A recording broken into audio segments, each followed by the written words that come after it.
JC Lopes suspendeu coleta de lixo em Criciúma. A empresa alega a dívida da prefeitura de 4 milhões de reais. E mais, Força Tarefa percorre postos de combustíveis da região sul. Intenção é identificar possíveis irregularidades. Depois do sucesso da primeira edição, será realizado durante o final de semana o Criciúma Food Trucks. No esporte, o Dia do Tigre. Hoje, o presidente Antenor Angeloni falou do processo de transição da presidência. Jaime Dalfarra será o novo mandatário carvoeiro. E ainda os fatos que ganharam destaque durante a semana. As notícias de Criciúma e do sul de Santa Catarina você confere a partir de agora. No ar pela TV Primavera, Informe Região.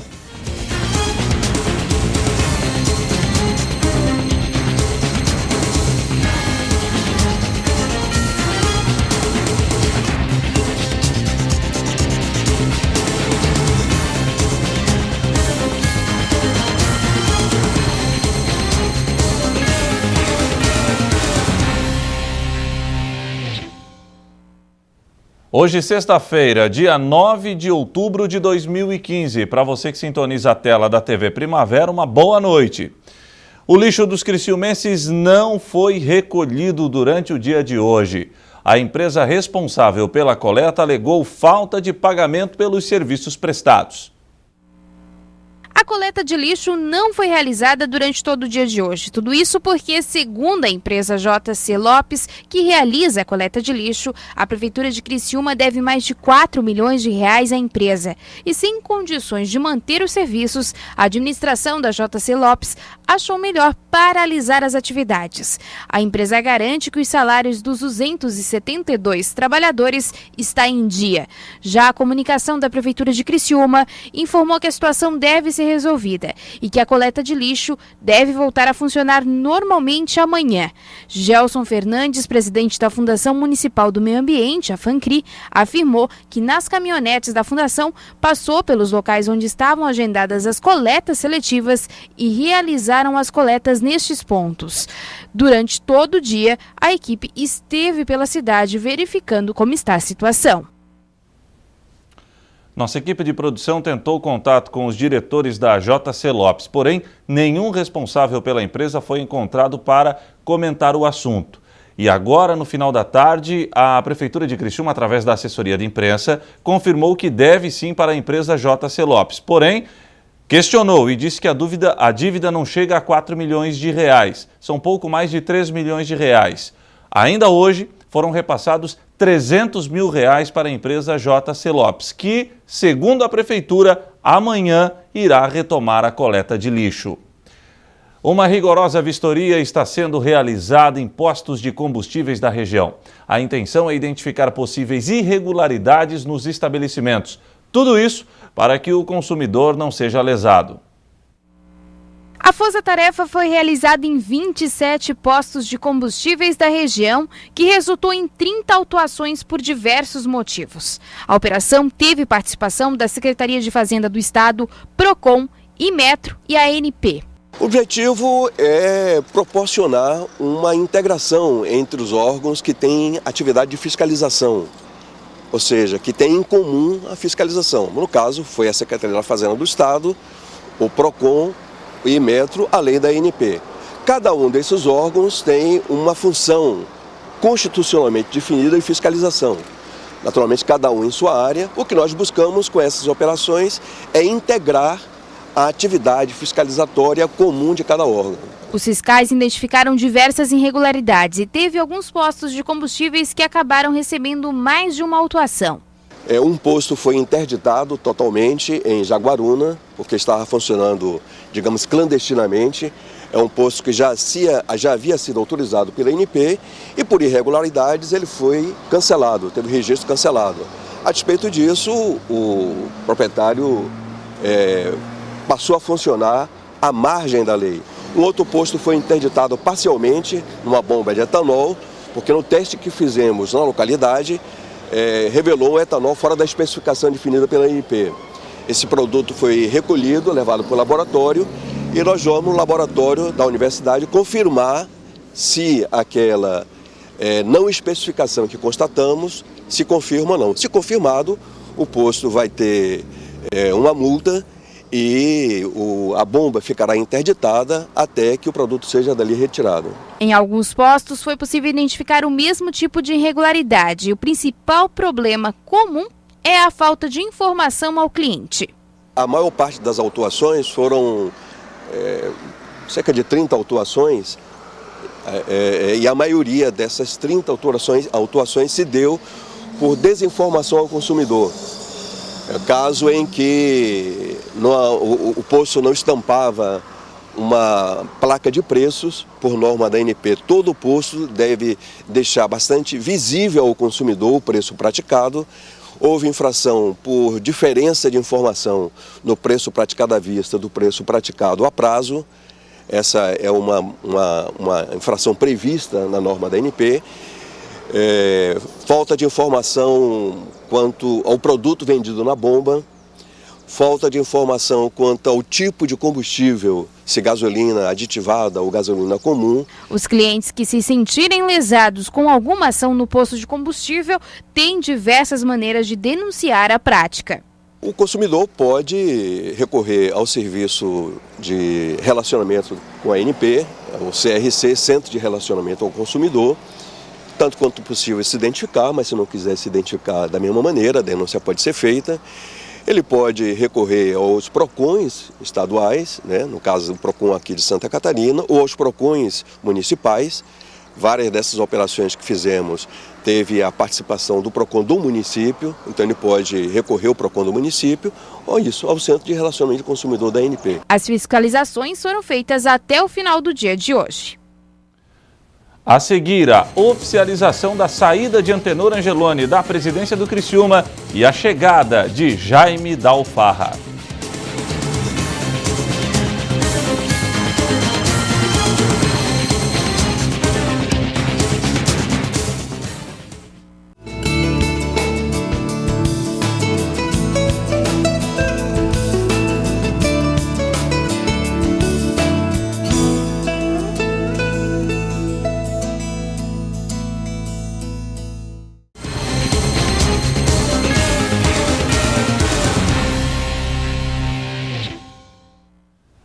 Após o sucesso da primeira edição, será realizado a partir de amanhã o segundo Criciúma Food Trucks. Mais uma vez, o local escolhido para a realização do evento foi o Parque das Nações Cincinato Naspolini. A primeira edição do Food Truck de Criciúma foi um sucesso, superando as expectativas da organização. Aproximadamente 35 mil pessoas passaram nos 2 dias do evento. Agora, para a segunda edição, a expectativa está ainda mais elevada. A segunda edição, o sucesso é ainda maior, devido à grande aceitação do público. A gente se estruturou mais, trouxemos mais trucks para receber todo mundo. Na primeira edição foram 25 trucks, disponibilizando as mais variadas opções de gastronomia. Agora, para essa segunda edição, estão sendo esperados 30 trucks. Entre estes, 2 de churros, já que este foi o maior pedido dos criciumenses.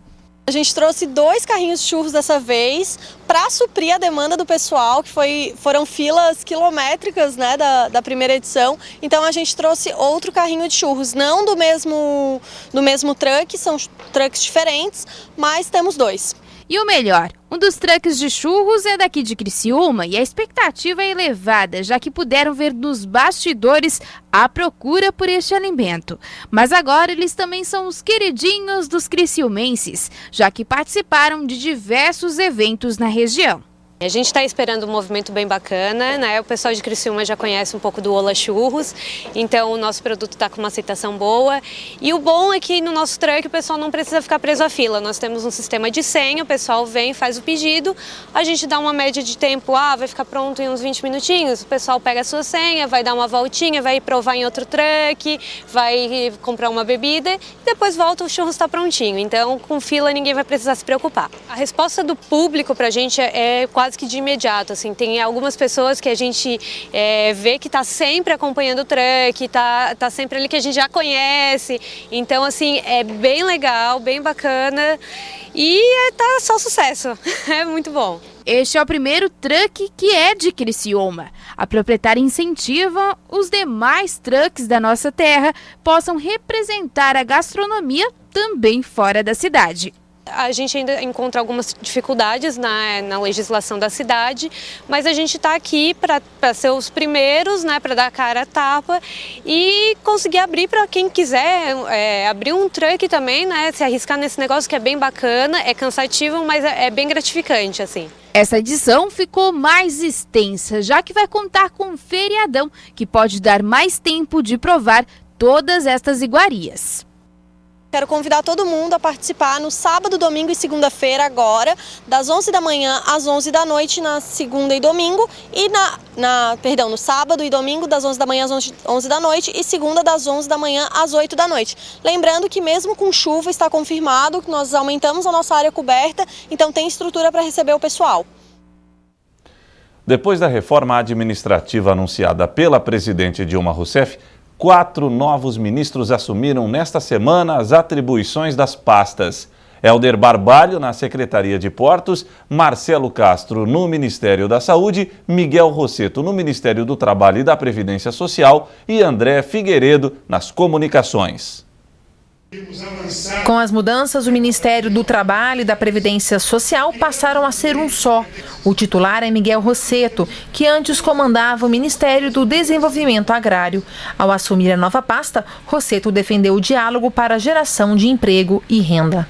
Vamos trabalhar muito para oferecermos alternativas de geração de emprego e trabalho para o nosso país. Vamos buscar políticas que eliminem isso que não queremos, que é a desigualdade da renda para mulheres e negros no nosso país.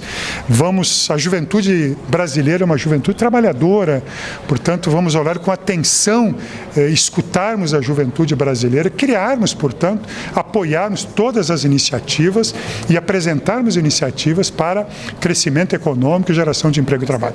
Miguel Rosseto também defendeu a importância da aprovação da CPMF no Congresso Nacional para garantir a sustentabilidade da Previdência Social. Nós encaminhamos a CPMF como mais um instrumento fundamental para o financiamento de curto prazo da Previdência Social. Esperamos uma aprovação rápida da CPMF, de tal forma que nós possamos ampliar a sustentabilidade da Previdência, ao mesmo tempo em que nós, numa relação de diálogo com as centrais sindicais, setores empresariais, o Congresso Nacional, a sociedade brasileira, possamos aperfeiçoar o sistema previdenciário brasileiro. No Ministério da Saúde, no lugar de Arthur Quioro, entrou Marcelo Castro, deputado federal do PMDB do Piauí.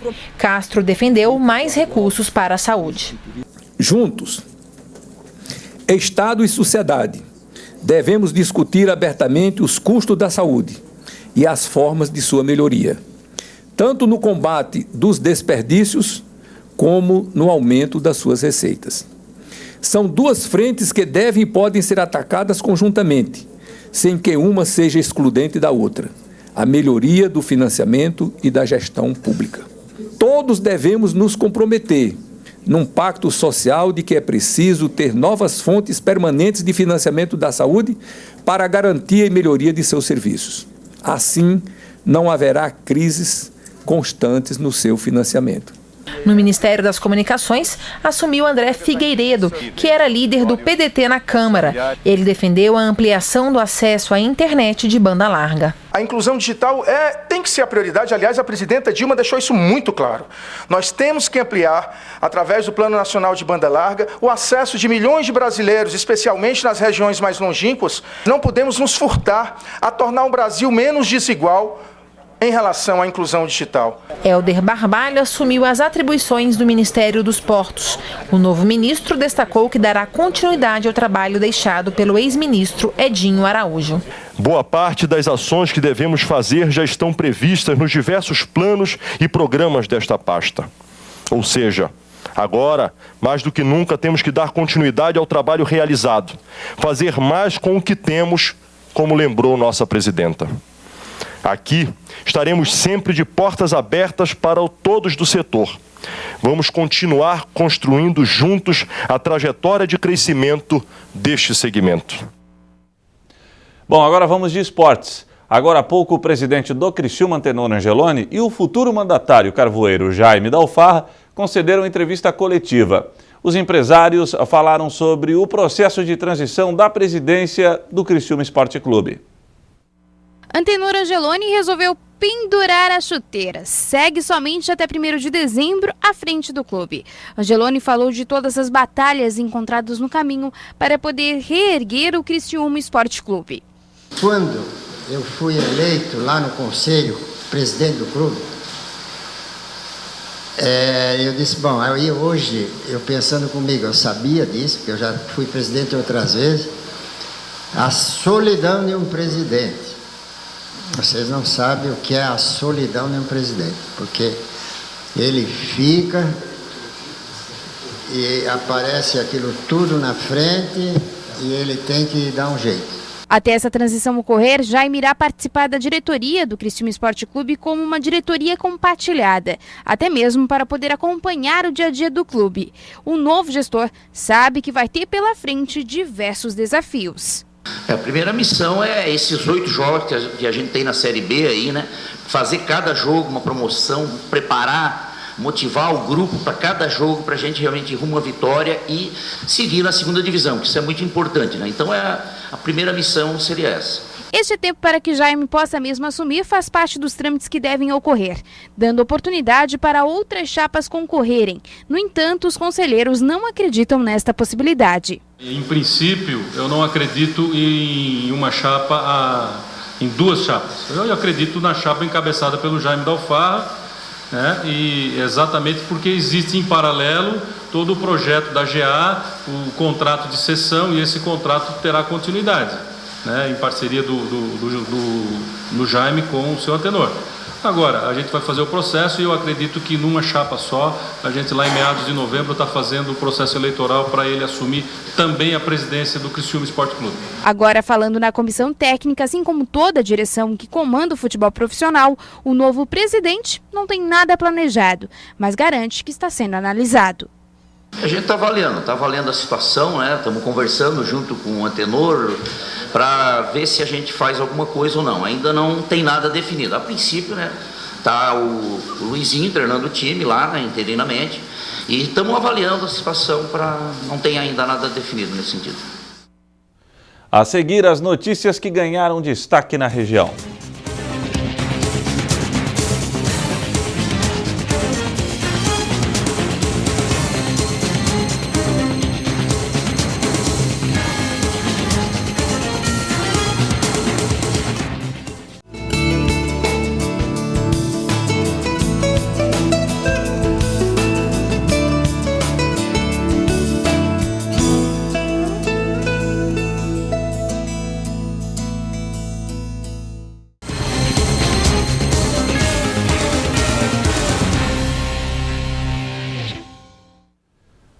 E para fechar o Informe Região de hoje, vamos conferir os fatos que ganharam destaque durante a semana no sul de Santa Catarina. Segunda-feira, Justiça determina a exoneração de servidores da Prefeitura. Trabalhadores teriam sido contratados de maneira irregular desde a década de 90. Sindilojas entrará com um processo judicial contra o Sindicato dos Comerciários. Protesto que acabou fechando algumas lojas da cidade durante o sábado seria o motivo. Nós vamos para a rua, sim. A categoria vai. Respeitamos apenas a posição do Poder Judiciário. De mais ninguém. Criciúma Esporte Clube demitiu dirigentes Marcos Moura Teixeira e Felipe Ximenes, além do técnico Petkovic. Cláudio Gomes e Lédio Daltoé pediram demissão. Terça-feira, bancários de todo o Brasil entram em greve. Em Criciúma e região, a adesão ao movimento é de quase 100%. Como um primeiro dia de greve, a adesão na região está ótima. Nós estamos com 100% das agências paradas em Criciúma, 100% em Içara, 100% Nova Veneza e nos outros municípios as agências da Caixa e do Banco do Brasil. Secretário da Fazenda de Criciúma confirma que a Prefeitura enfrenta uma grave crise financeira. O município de Criciúma não é diferente dos demais municípios da região e a nível nacional. Nós também passamos por grandes dificuldades O nosso prefeito Márcio Búrigo vem trabalhando, nós vemos trabalhando, tem um comitê, uma equipe que realmente faz esse trabalho, nós chamamos de equipe da crise, que fica trabalhando isso, e não é diferente de tudo aquilo que nós estamos vendo a nível nacional, a nível estadual, e o município também passa por essas dificuldades. Quarta-feira, no quadro Informe no Bairro, fomos até o Tereza Cristina em Içara. Condições das ruas da comunidade é o grande problema dos moradores. A minha rua ali é uma vergonha, aqui no Tereza Cristina. É a última rua ali na Antônio Jesuíno Figueira. A nossa estrada ali é uma vergonha, tá cheia de buraco, passa um carro. Tem o meu pai que é deficiente cadeirante, meu marido deu AVC também, não dá de andar na rua. E para passar um carro ali, dia de chuva mesmo, é uma vergonha aquilo ali. Governador de Santa Catarina cumpriu agenda na região. Em Forquilinha, Raimundo Colombo liberou recursos para investimentos na área de segurança pública. Hoje a nossa agenda é muito forte na área da segurança pública, com a entrega de várias unidades, quartel de várias cidades, e aqui a ordem de serviço para a gente construir também. E isso é importante porque nós temos que qualificar a segurança. O desafio é cada vez maior, a criminalidade aumentou e nós temos que fazer a nossa parte como Estado para proteger a sociedade. E é exatamente esse o nosso esforço. Quinta-feira, Carolina Slatia, de 18 anos, é brutalmente assassinada na residência onde morava com a mãe. Crime ocorreu na comunidade de Estação Cocal, em Morro da Fumaça. Principal suspeita é que a garota tenha sido estuprada antes de ser morta a facadas. Médicos legistas do IML confirmaram 37 ferimentos provocados por arma branca que atingiram a região do pescoço da vítima.